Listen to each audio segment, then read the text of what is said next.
Estás escuchando Estado Verde, un programa de análisis de la capacidad institucional estatal en temas de la política agraria. Conduce Colectivo de Estudios Sociales Guadalupe Salcedo, Subdirección Nacional de Investigación en la Escuela Superior de Administración Pública.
Buen día, les saluda Sandra Polo, docente de tiempo completo de la Escuela Superior de Administración Pública y líder del colectivo de estudios sociales Guadalupe Salcedo. Les damos la bienvenida a nuestros oyentes de Estado Verde, programa realizado por Radio ESAP, emisora en línea de la Escuela Superior de Administración Pública. Hoy vamos a iniciar Estado Verde con un tema que es de mucho interés para quienes estamos involucrados en estos temas del campo colombiano, y se trata de la jurisdicción agraria. Pues bien, quiero contarle a nuestros oyentes de Estado Verde que el día lunes 18 de noviembre se hizo una cuarta audiencia pública solicitada de manera conjunta por la Comisión Primera de la Cámara de Representantes y el Senado para escuchar a las organizaciones, centros de estudios académicos y a la comunidad en general para que hicieran sus observaciones sobre el proyecto de ley de jurisdicción agraria. Pues haciendo como una síntesis, digamos, de las intenciones del proyecto, digamos que en este se trata de mirar las competencias de esa jurisdicción, establecer el procedimiento especial agrario y rural, y hay otras disposiciones allí. Este proyecto fue presentado por el Ministerio de Justicia, en cabeza de la ministra Ángela Buitrago, por el Ministerio de Agricultura, bajo el liderazgo de Marta Carvajalino, y por el Ministerio del Interior, liderado por Juan Fernando Cristo. Digamos que lo que vamos a hacer acá, y esta era como un poco la intención de este programa, es que no solamente recojamos como algunas cosas de lo que significa la jurisdicción agraria, sino que nos llamó la atención la intervención de varias de las personas de esta audiencia que les cuento, la del 18 de noviembre, y entre ellos, digamos, estaba nuestro invitado de hoy, que me parecía que daba unos argumentos interesantes, y como el tiempo es tan corto en estas intervenciones que se hacen generalmente en las audiencias, yo creo que es necesario explayar un poco los argumentos que se dieron allí. Esta es la razón por la que tenemos a nuestro invitado. Le doy un saludo al profesor Germán Carvajal, que me acompaña en la locución de este programa. Buenos días, Germán, y te pido que nos presentes a nuestro invitado de hoy. Buenos días, profesora Sandra. Un saludo a los oyentes de Estado Verde Y efectivamente hoy vamos a hablar con el doctor Carlos Quesada. El doctor Carlos es abogado, magíster y doctor en Derecho de la Universidad Nacional de Colombia. Desde hace más de una década se ha desempeñado como investigador, docente y consultor en áreas relacionadas con derechos colectivos y ambientales, así como en el diseño y la gerencia de proyectos de investigación enfocados en la resolución de conflictos ambientales.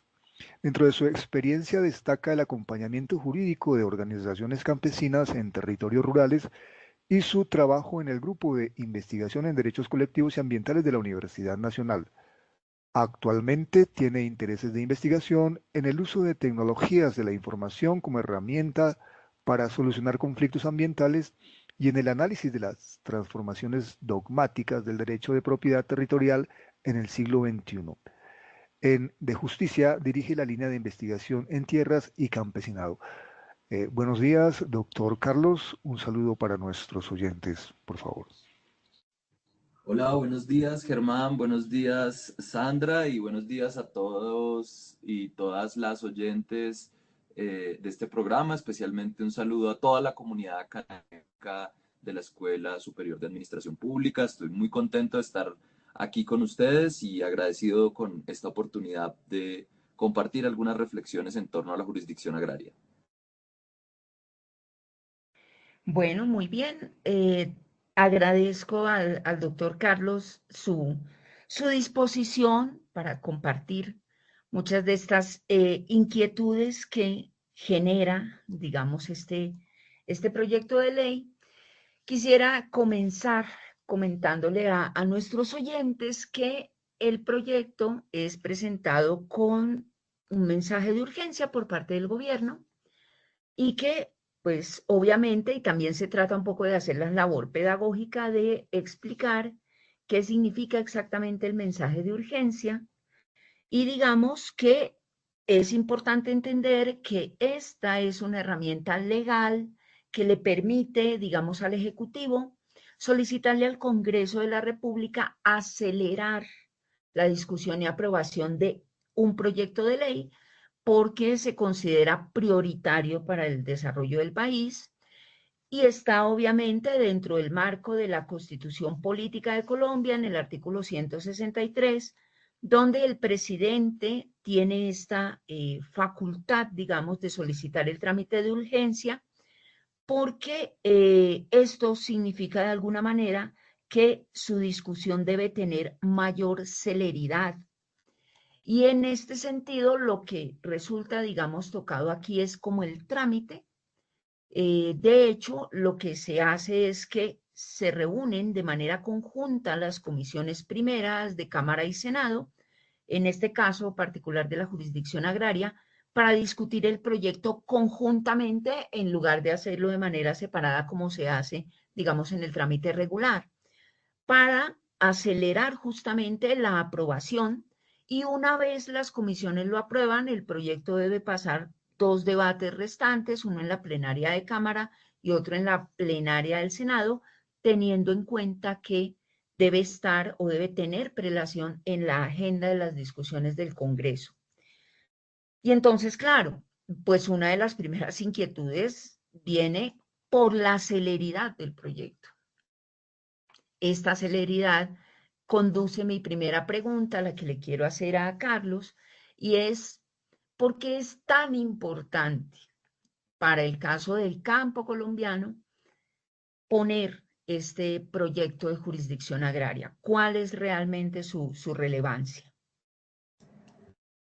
Muchas gracias, Sandra. Sí, yo creo que hay varias razones por las cuales el proyecto de jurisdicción agraria es muy importante.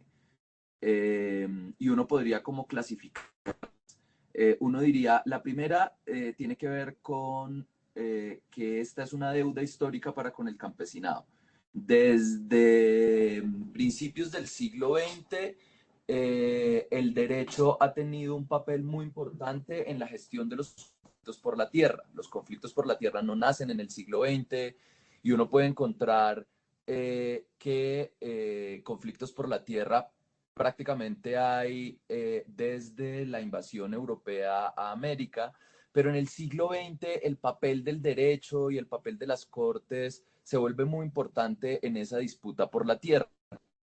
Particularmente en 1936 la Corte Suprema de Justicia expidió una sentencia que intentó respaldar la exigencia de las comunidades campesinas de la Ciénaga de Zapatosa de hacerse con las tierras que éstas ocupaban y que estas no fueran entregadas, estas tierras no fueran entregadas a empresarios extranjeros. Desde entonces, el derecho reconoció la importancia de los que en su momento se denominaban colonos, que hoy llamamos campesinos, reconoció el derecho prevalente que estos tienen sobre las tierras que habitan y, sobre todo, puso una carga en cabeza de aquellos propietarios que pretenden reivindicarse como dueños de la tierra sin tener pruebas de un título originario. Les exigió que mostraran ese título originario y esa sentencia inició una serie de conflictos por la tierra durante toda la década de los 20 y la década de los 30 en Colombia.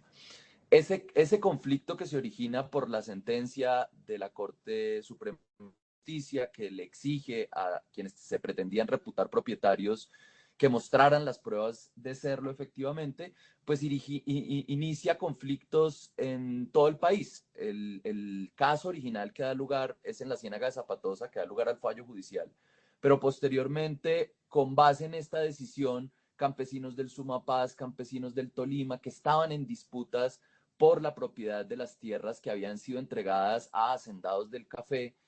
Recordemos que durante el siglo XIX muchas de esas tierras fueron entregadas a excombatientes de las guerras civiles, especialmente altos mandos militares que recibían tierras como parte de pago de sus servicios a los bandos combatientes. Se pagaron incluso obras de infraestructura que nunca se construyeron, ¿no? En el siglo XIX nosotros utilizamos los baldíos para pagar la construcción del Canal de Panamá y ya sabemos que nunca vimos la construcción del Canal de Panamá, pero sí entregamos baldíos a empresas, sobre todo francesas, interesadas en construcción. Se pagó la manumisión de las personas esclavizadas con baldíos también. Y ojo a esto, cuando se liberaron a las personas esclavizadas, no le pagamos a los esclavizados la indemnización por haber permitido su esclavización, sino a los esclavistas por la pérdida de su patrimonio, y el Estado pagó eso con baldíos. Entonces, durante toda esa feria de baldíos del siglo XIX, ciertos grupos económicos lograron amasar grandes concentraciones de tierra que los campesinos vieron en la sentencia de la Corte Suprema de Justicia una herramienta para empezar a desmontar, por supuesto de la mano de intensas movilizaciones. Y con el paso del tiempo, la justicia dejó de responder a esta necesidad. Posteriormente, en 1936, con la expedición de la Ley 200, también se inicia un primer intento de jurisdicción agraria. Posteriormente, en los 80s, tenemos otro intento de jurisdicción agraria que no se logra. Y en general esa deuda queda pendiente para con el campesinado. Mientras tanto, el conflicto armado hace de las comunidades campesinas las principales víctimas de toda la confrontación y de toda la guerra que se origina en torno a esta disputa por la tierra. Entonces, uno diría, el primer elemento es porque es una deuda histórica de larga data que le debe este país al campesinado en su disputa por la tierra. La tierra está en disputa jurídicamente. ¿Quiénes son los propietarios de la tierra? Es algo que no se ha resuelto y en general sobre los derechos de propiedad de ciertos latifundios improductivos cae cierto manto de duda que la misma Corte Constitucional ha ratificado en su sentencia SU 288 del año 2022, cuando analizó el problema de la apropiación de baldíos y le ordenó a la Agencia Nacional de Tierras cumplir con sus funciones de administradora de los terrenos baldíos en este país. Entonces, uno diría, hay un problema sobre la tierra, que es una deuda histórica con el campesinado, que no se ha resuelto todavía, y la jurisdicción agraria es importante porque ayuda a resolverla. Muy bien, Carlos. Ahora vamos a hacer una pausa musical. Vamos a escuchar la canción que nos acompañó al inicio de este programa, que se llama Entre Rejas del grupo Los Chaparritos, un tema de Héctor Parra.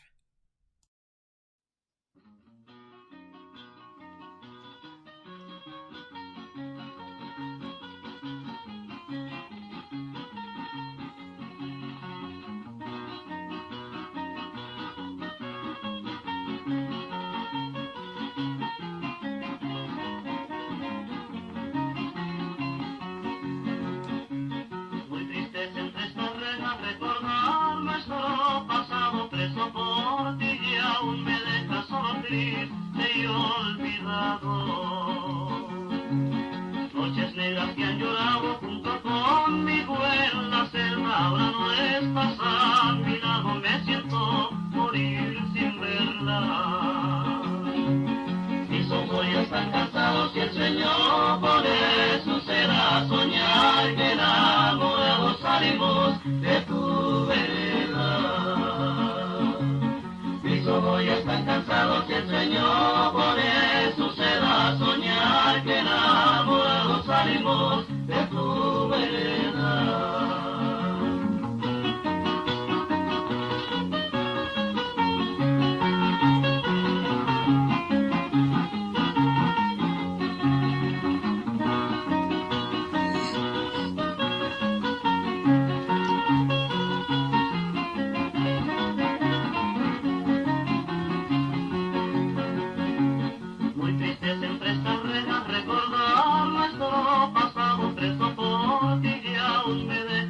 Triste y olvidado, solo un cerrojo se queja en mi triste calabozo, tu imagen se me refleja y mi llanto es misterioso. Mis ojos ya están cansados y el sueño por eso será soñar que enamorados salimos de tu vereda. Mis ojos ya están cansados y el sueño por eso será soñar que enamorados salimos de tu vereda.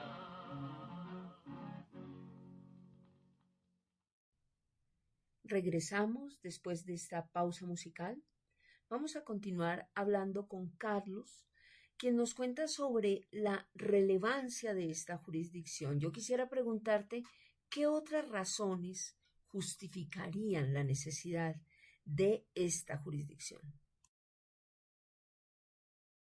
La jurisdicción agraria puede convertirse en un instrumento que impulse y sea una suerte de seguro de no regresividad para la reforma agraria. La reforma agraria es una política pública que intenta, en esencia, transformar la estructura de la tenencia de la tierra en un determinado territorio. Esto quiere decir que incluso ya no partimos de la base de que los derechos de propiedad tal vez no sean legítimos y estemos frente a un escenario donde no se prueba adecuadamente la propiedad, sino que incluso podemos hablar de derechos de propiedad legítimamente adquiridos, pero que son expresiones de concentración antieconómica de la propiedad. Y por lo tanto, legítimamente el Estado puede intervenir en su redistribución en favor nuevamente de las comunidades campesinas. Sin embargo, lo que se ha visto en el estudio comparado de las distintos esfuerzos por hacer la reforma agraria es que el hacer la reforma agraria requiere más que voluntad política. Uno decía, o yo particularmente estaba muy acostumbrado a escuchar esa idea de que lo que hacía falta en Colombia era voluntad política para transformar el problema del campo. Y resulta que no es tan cierto. Este gobierno ha dado muestras de voluntad política de impulsar la reforma agraria, pero eso no ha sido suficiente. Se requiere además la capacidad de construir consensos con actores económicos, actores políticos, con ciertos segmentos de la burocracia estatal que tienen la capacidad de bloquear esa voluntad política. Y entonces esa necesidad de construir esos acuerdos pone al gobierno y a los gobiernos en una posición en la que tienen que ser capaces de conciliar estos intereses, estos incentivos para la reforma agraria con estos actores que tendrían la capacidad de bloquearlo, ya sea utilizando su poder económico, su poder jurídico, su poder social, su poder político, para bloquear los procesos de redistribución. Entonces, de alguna manera, la jurisdicción agraria, al poner en cabeza de los jueces el impulso de ciertas iniciativas relacionadas con vigilar el adecuado establecimiento de relaciones de tenencia del suelo en el sector rural o de relaciones de producción agraria, le permite a el gobierno que estos impulsos, estos esfuerzos que el gobierno nacional vaya realizando tengan un seguro de no regresividad en los jueces. Y de alguna manera también que estos puedan impulsar más allá del mandato de un solo gobierno estas iniciativas redistributivas. Y por último, yo creo que un tercer elemento que justifica o que da la importancia o que nos señala la importancia de la jurisdicción agraria tiene que ver más con el ámbito estrictamente dogmático constitucional. Y es que Colombia, en la Constitución de 1991, desarrolló una visión, si se quiere, un tanto asimétrica de la protección de los sujetos desiguales o de los sujetos subalternizados de la ruralidad. Especialmente esa simetría recayó en el desconocimiento de los derechos del campesinado, en el desconocimiento de el campesinado como un sujeto de derechos constitucionales y Perdón, Carlos, te interrumpo porque es que me llamó la atención cuando tú estabas hablando de la reforma de la Constitución a favor, digamos, de la corrección de esa especie, no sé si decirlo así, de desequilibrio que había quedado plasmado en la Constitución del 91 con respecto al campesinado.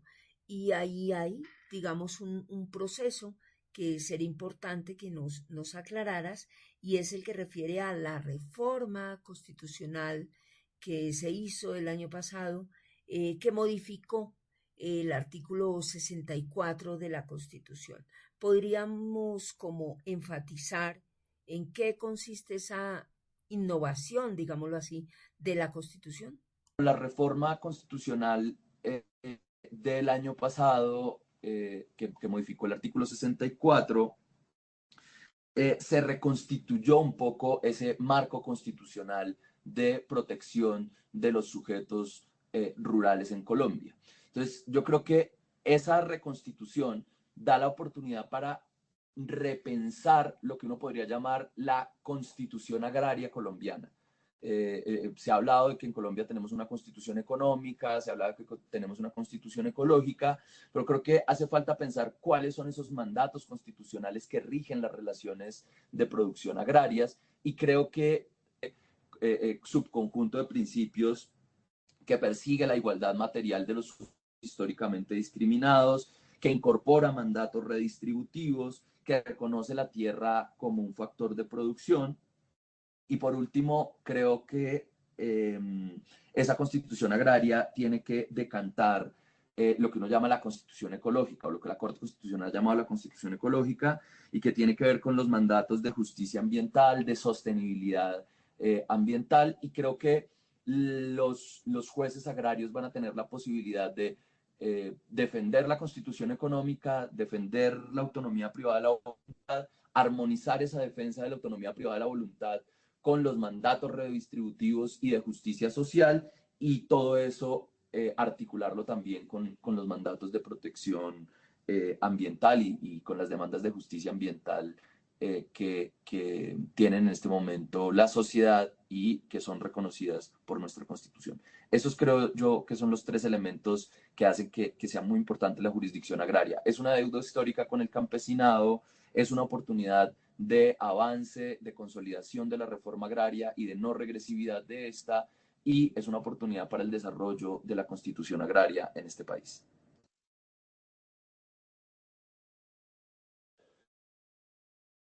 Doctor,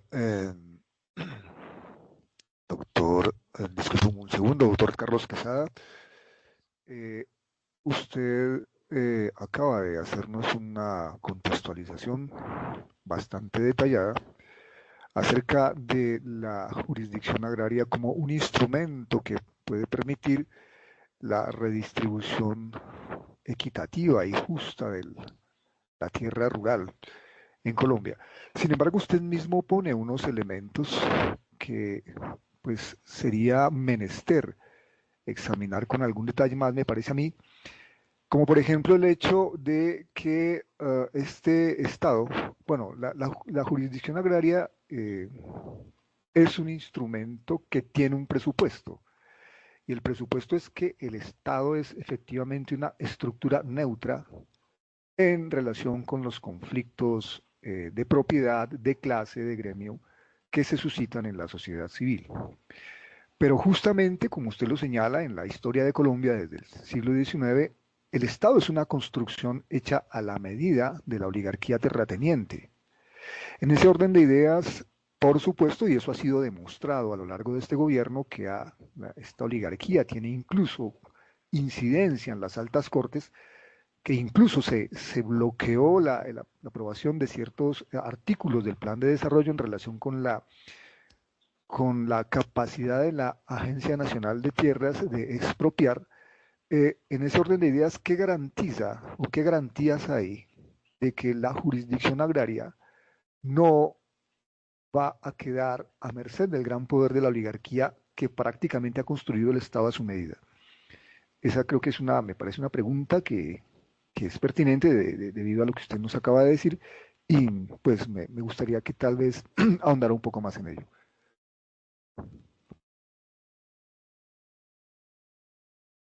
Claro, Germán, no, qué pregunta tan importante, muchas gracias, es en realidad muy pertinente porque en resumen no hay ninguna, o sea, no hay ninguna garantía de que eso no pase. En este momento nos estamos jugando eso con esta reglamentación. Por eso es tan importante esta audiencia pública, por eso es tan importante que todos los estudiantes, las estudiantes, los profesores de la SAP y de todas las universidades públicas y todas las personas que nos escuchan se vuelquen al debate sobre la jurisdicción agraria, porque el hecho de que hayan jueces fallando temas de tierras no es garantía de que lo hagan con criterios de justicia integral.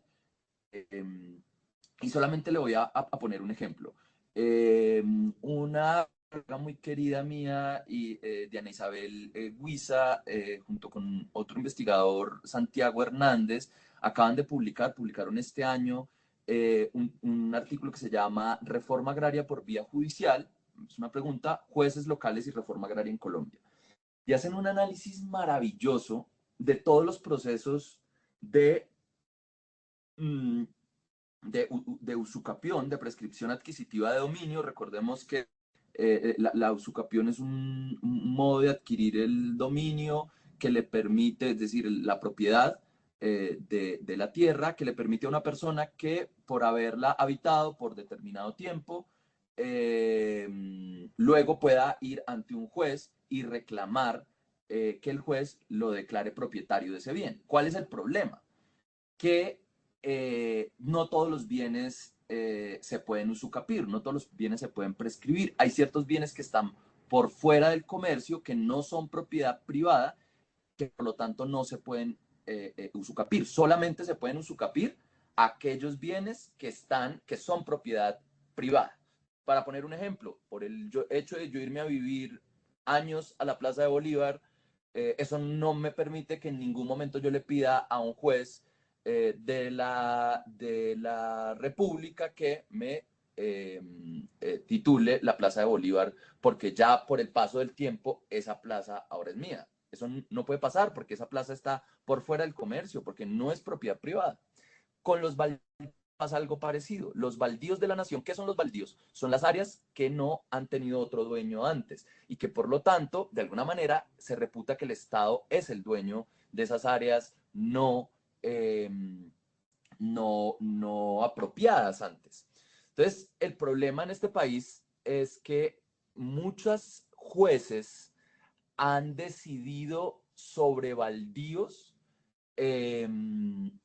pero han decidido como si fueran propiedad privada, otorgándole a particulares derechos sobre esos baldíos sin que existieran fundamentos jurídicos para hacerlo. ¿Y cuál es el problema de eso?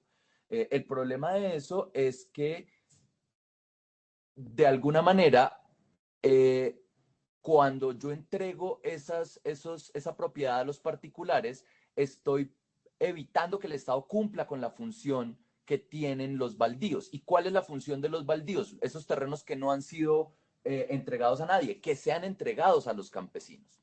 Y entonces, esto se pone mucho más grave porque si los jueces empiezan a entregar la propiedad de los baldíos a través de la usucapión y no tienen en cuenta que esos baldíos tienen una destinación que el Estado en su función administrativa, en cabeza de la Agencia Nacional de Tierras, tiene que ejercer, que es tratar de que esos baldíos lleguen a los campesinos, pues lo que vamos a encontrar es que los jueces podrían terminar entregando esos baldíos a sujetos que no deben ser beneficiarios de la apropiación de esas tierras estatales, de esas tierras públicas.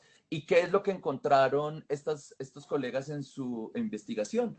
Que el régimen de tenencia de la tierra prácticamente actual que tenemos nosotros, que es un régimen altamente injusto con un coeficiente de Gini de los más altos del mundo, que da cuenta es justamente ese coeficiente de Gini de la concentración de la propiedad en pocas manos, que hace que pocos propietarios tengan la mayor cantidad del área de propiedad privada en este país, pues los jueces estaban replicando ese mismo modelo. Entonces, la investigación de Diana Isabel demostró que los fallos judiciales han tenido un efecto contradictorio, de alguna manera, con ese interés, con esa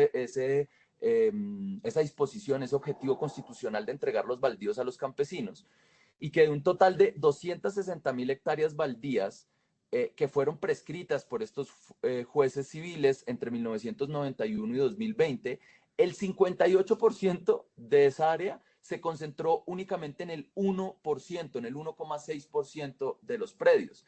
Es decir, cerca de 11.760 predios que fueron titulados en casi 30 años, en los que los jueces han hecho estas usucapiones en favor de particulares, solo 190 personas concentraron 150.000 hectáreas. Es decir, no tenemos ninguna garantía de que si la regulación no tiene elementos sustanciales de contenido de la jurisdicción agraria, los jueces agrarios no vayan a seguir replicando es la injusticia agraria. ¿Sí? Es decir, sería una jurisdicción, podría pasar que si no se regula adecuadamente, que si no se incorporan criterios orientadores, principios, si no se respetan las competencias administrativas de la Agencia Nacional de Tierras, correríamos el riesgo de que los jueces reproduzcan el problema y no que ayuden a la solución. Muy bien, creo que está muy interesante introducción, digamos, y de alguna manera ya hemos puesto ciertos momentos en los que hemos entrado al análisis de lo que significa la jurisdicción agraria. Vamos a hacer una pausa y regresamos nuevamente para discutir algunas cuestiones que Carlos deja allí que me parecen como interesantes. Entonces, una pausa y ya volvemos.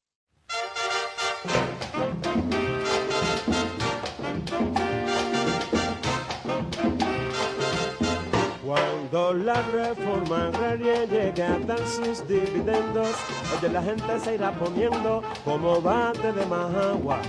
Se irá extendiendo la bola de nuestra revolución y entonces ya encontraremos de Cuba la solución. Terminará el desempleo que abate nuestro país y el pueblo podrá comer sin distinción de personas plátano, yuca y guagüí. Cuando triunfe decidida nuestra industrialización, no habrá un pobre que no tenga para vivir su malangón. Tendrá una linda casita y un tremendo maquinón. Y el pueblo podrá decir que en la cubana de acero todo el mundo vive feliz. Guajiro siembra maní, malanga tengo para ti. Plátano, yuca y guagüí. Oye, reforma agraria está dando ya. Plátano, yuca y guagüí. Fidel te manda, dile que sí. Plátano, yuca y guagüí. Malanga, yuca y guagüí. Plátano, yuca y guagüí. Plátano, yuca y guagüí. Plátano, yuca y guagüí. Plátano, yuca y guagüí.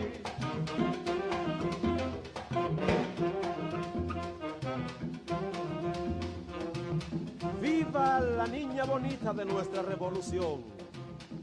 De serviles y tiranos no importan las represalias, porque siempre irá adelante nuestra gran reforma agraria.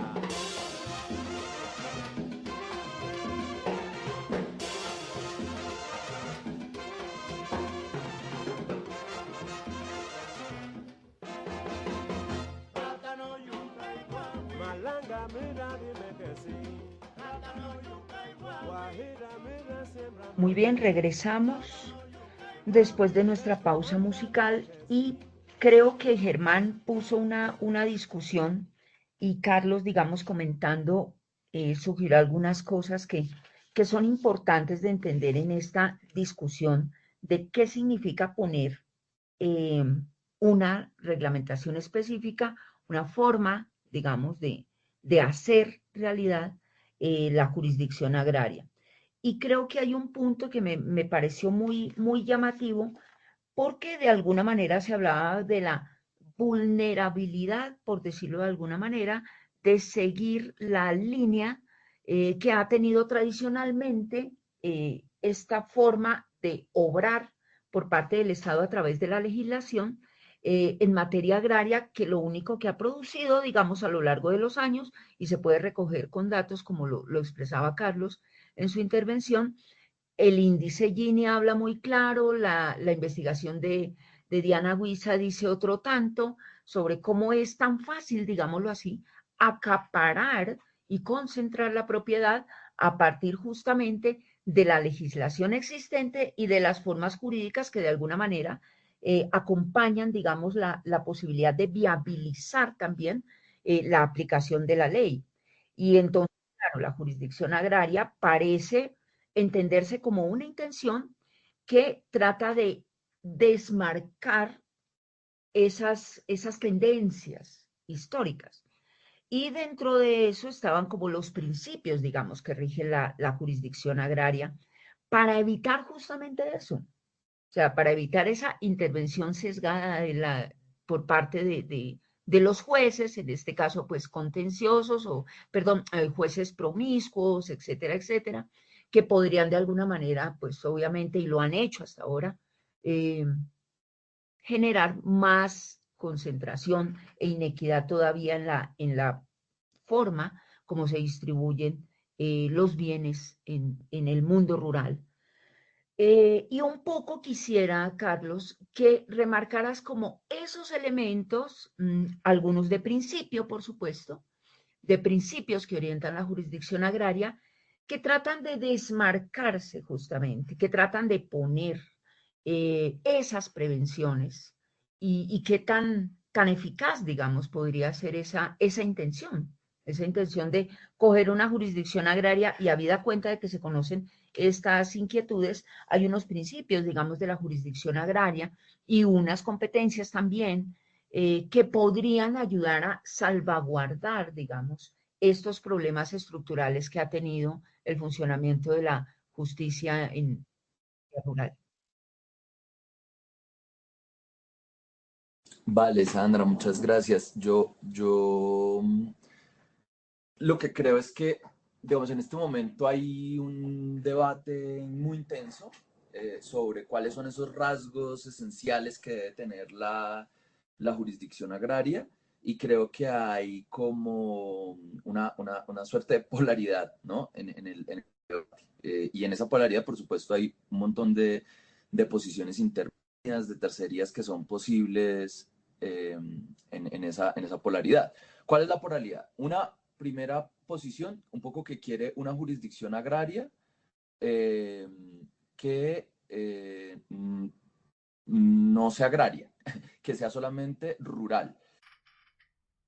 Discúlpame, Carlos, nuevamente te interrumpo allí. ¿Nos puedes aclarar qué quieres decir exactamente con una jurisdicción agraria que no sea solamente agraria, sino que también sea rural?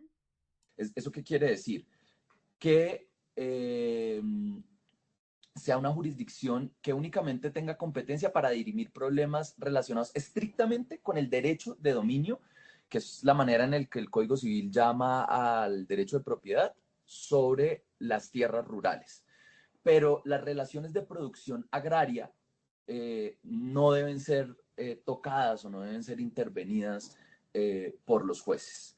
Y entonces ya hay ahí, en esa polaridad, ya hay una posición de que es una jurisdicción como un poco partida a la mitad. Una jurisdicción que solo se puede preocupar por la propiedad, pero que en realidad lo que sabemos es que la propiedad es, si se quiere, es una relación social de producción de la tierra rural, eh, pero que no es la única que determina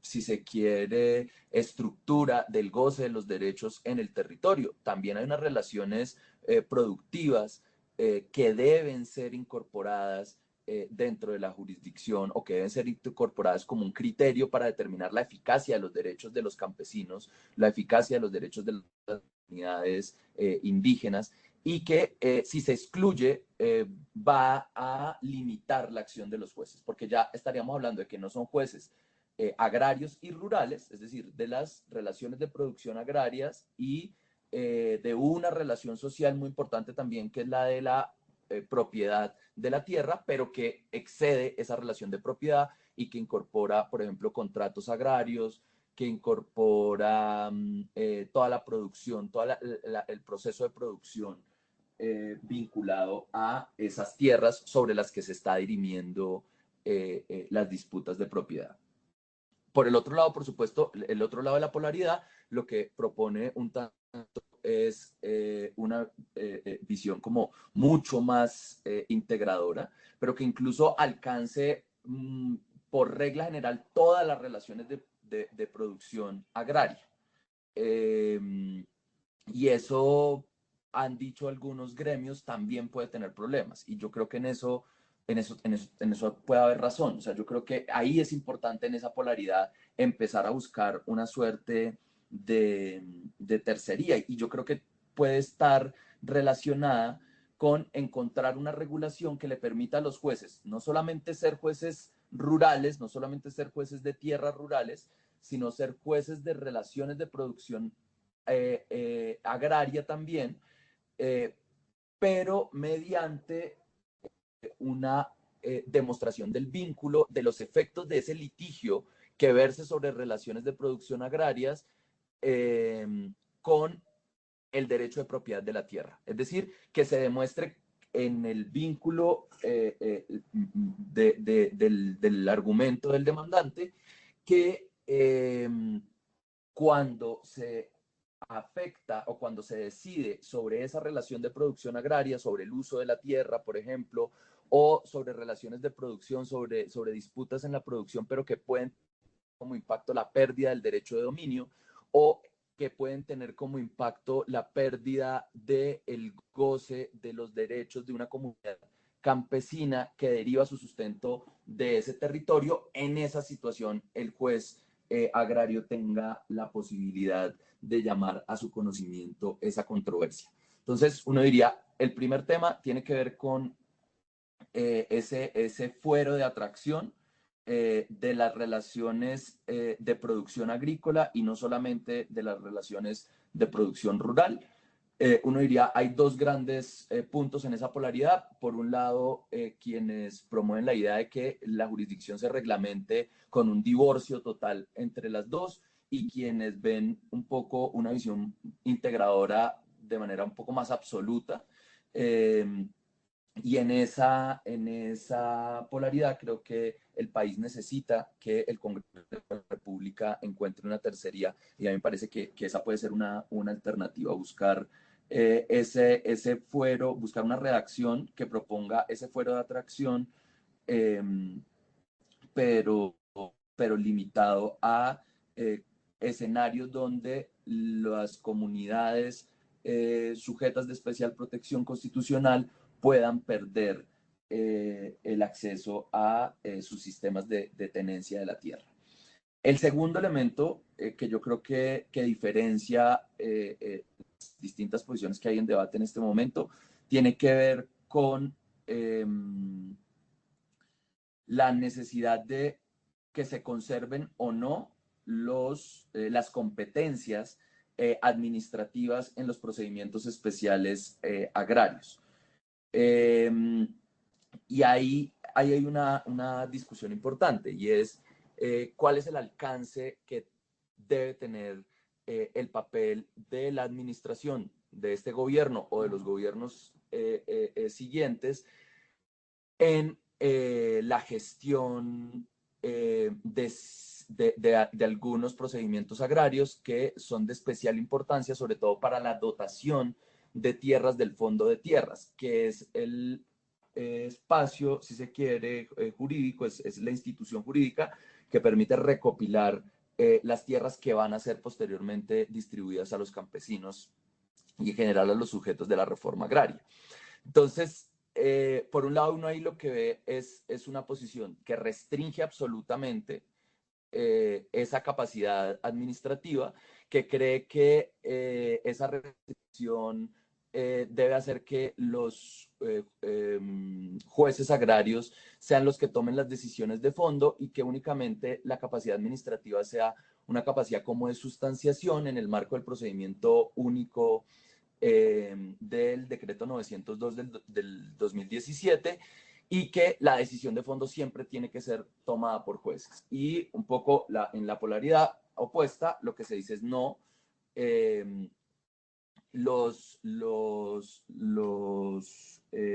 la función de los jueces, en este caso, debe ser justamente de un control especial de este tipo de actuaciones administrativas, pero debe ser principalmente el gobierno nacional, este o los subsiguientes, los que adelanten esos procedimientos agrarios.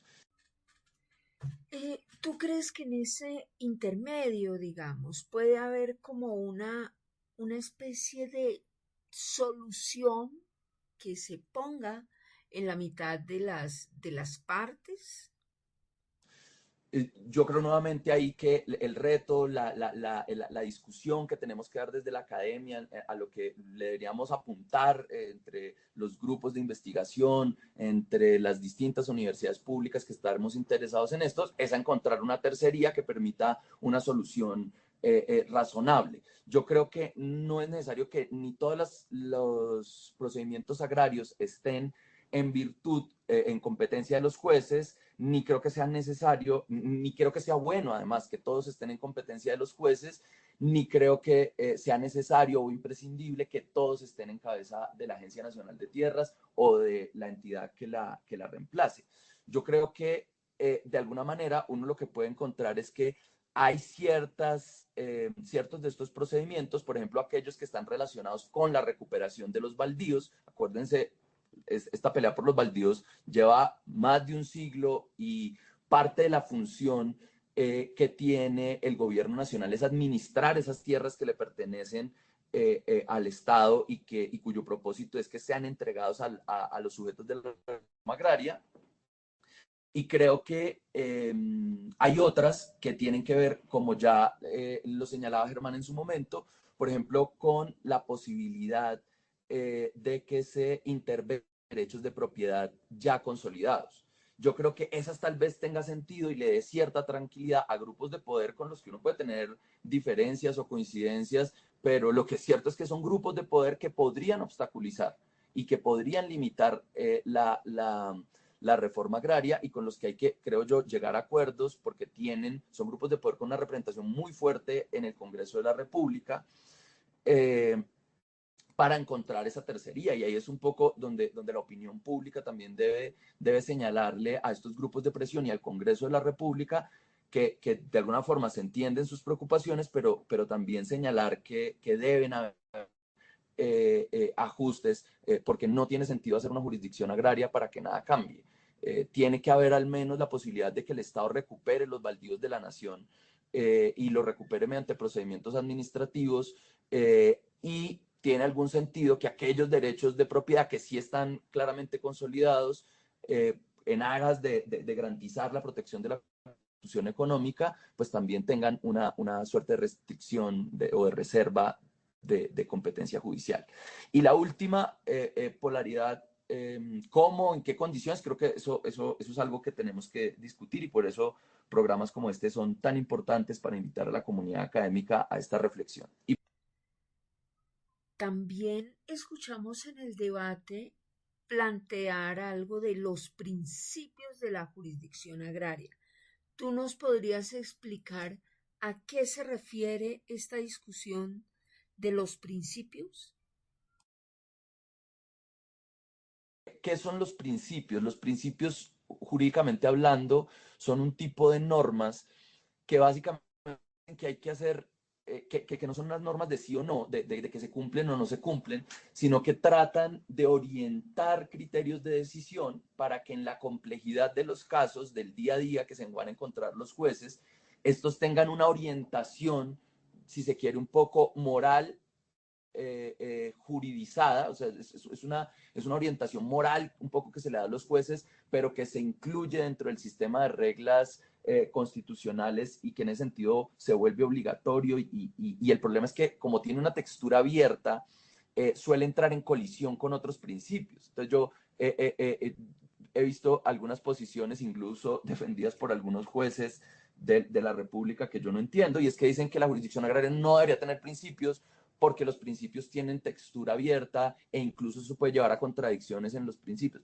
pero es natural que hayan contradicciones entre los principios, primero, y segundo, el derecho agrario como una disciplina autónoma tiene un conjunto de principios porque el derecho agrario es una expresión del constitucionalismo social, es decir, así como el derecho laboral, esto no estoy sorprendiendo a nadie, se hizo para proteger a los trabajadores, porque eran la parte débil en una relación de producción, pues el derecho agrario se hizo para proteger a los campesinos, no estamos inventando el agua con esto, y si la Constitución ya creó, como ya lo hizo en el acto legislativo 03 del año pasado, una jurisdicción agraria que tiene como propósito materializar la igualdad para los campesinos, pues no tiene ningún sentido que no hayan estos principios y que estos principios no se reconozcan. Entonces, nuevamente en esa polaridad uno diría, está la que dice que no hayan principios, primero porque los principios producen contradicciones entre ellos, todos los principios se contradicen entre ellos, un poco ese es el trabajo de los principios, que den espacios para la interpretación, para la hermenéutica jurídica en la toma de las decisiones de los jueces y que los orienten desde cierta perspectiva. Y por el otro lado, pues una reacción de unos principios muy fuertes, de unos principios que tienen una visión muy sólida de lo que es el derecho agrario.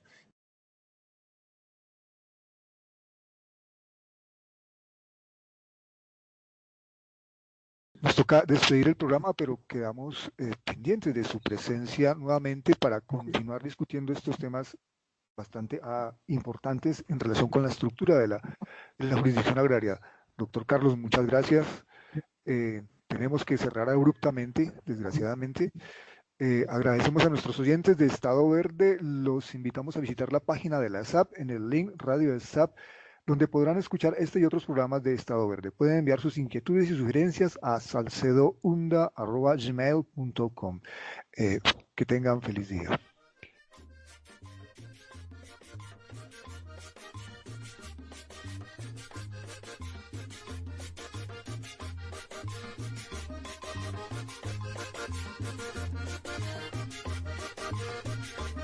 Yo no me explico qué es lo que está haciendo la reforma agraria allá en el Magdalena. Yo no me explico qué es lo que está haciendo la reforma agraria allá en el Magdalena. Desde que está despropiando terreno y todavía no se vio una parcela. Desde que está despropiando terreno y todavía no se vio una parcela. Con ese paso que lleva, quién sabe cuándo las veremos. Nos moriremos de viejo con la esperanza de tenerla. Nos moriremos de viejo con la esperanza de tenerla.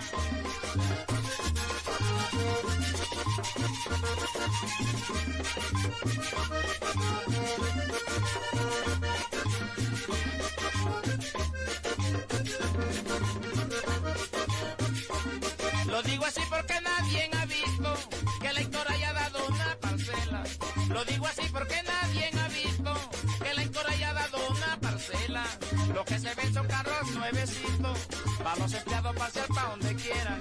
Lo que se ven son carros nuevecitos, para los empleados pasear pa' donde quieran. Eso fue lo primerito que se vio en el Magdalena.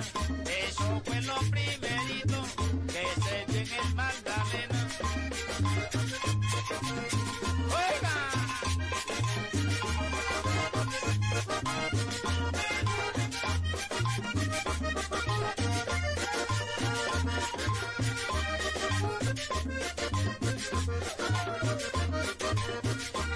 Donde regió para hacer un cultivo, no hay para qué estudiar tanto la tierra. Donde regió para hacer un cultivo, no hay para qué estudiar tanto la tierra. Y la reforma agraria no ha podido hacer nada en la zona bananera. Y la reforma agraria no ha podido hacer nada en la zona bananera. Hay 15.000 campesinos esperando las parcelas. Hay 15.000 campesinos esperando las parcelas. Se morirán afligidos con la esperanza de tenerla. Se morirán afligidos con la esperanza de tenerla. ¡Ja! Oyendo William Daza.